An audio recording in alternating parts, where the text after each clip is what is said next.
സൂര്യ ഒന്നും കഴിച്ചില്ലല്ലോ. അത് സാരമില്ല മായസി, ഞാൻ വരട്ടെ.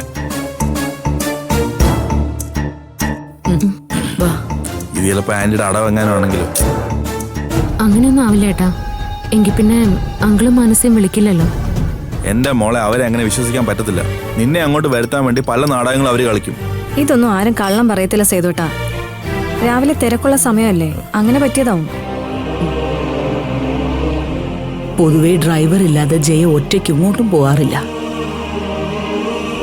ഇവിടെ വന്ന് രാവിലെ വഴക്കുണ്ടാക്കാൻ വേണ്ടി ഡ്രൈവറെ കിട്ടി കാണത്തില്ല.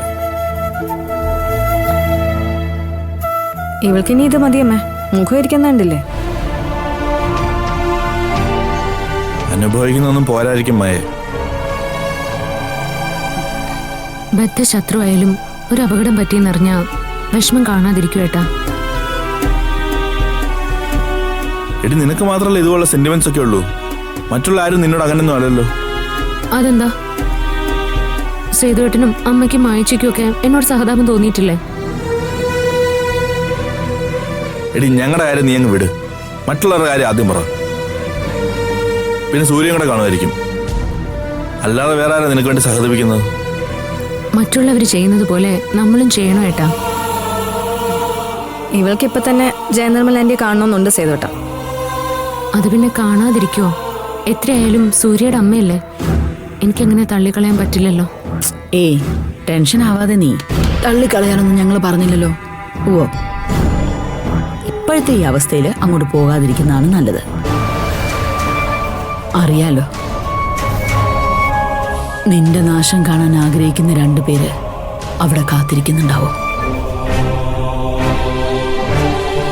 അത് സൂര്യക്ക് നല്ല ബോധ്യമുള്ളതുകൊണ്ടാ നിന്നോട് ഇപ്പൊ അങ്ങോട്ട് ചെല്ലണ്ടെന്ന് പറഞ്ഞത്. എന്തായാലും സൂര്യ പോയിട്ട് വിളിക്കാന്നല്ലേ പറഞ്ഞത്.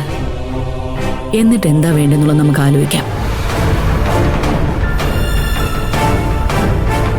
അഥവാ നീ പോകേണ്ടി വന്നാലും നിന്നെ ഒറ്റയ്ക്ക് ഞാൻ അങ്ങോട്ട് വിടത്തില്ല.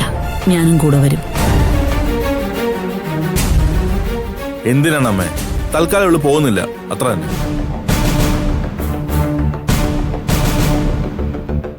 ഇനി നിന്റെ ഇഷ്ടം മാത്രം ഇവിടെ നടക്കത്തില്ല ഭാവനെ. ചില കാര്യങ്ങളിലെങ്കിലും നിന്നെ നിയന്ത്രിച്ചില്ലെങ്കിൽ ഇനിയും നീ പല അപകടങ്ങളിലും ചെന്ന് ചാടും. നിന്റെ വയറ്റിൽ വളരുന്ന കുഞ്ഞിനെ സംരക്ഷിക്കാൻ പറ്റുമെന്ന് ഞങ്ങളൊന്ന് നോക്കട്ടെ.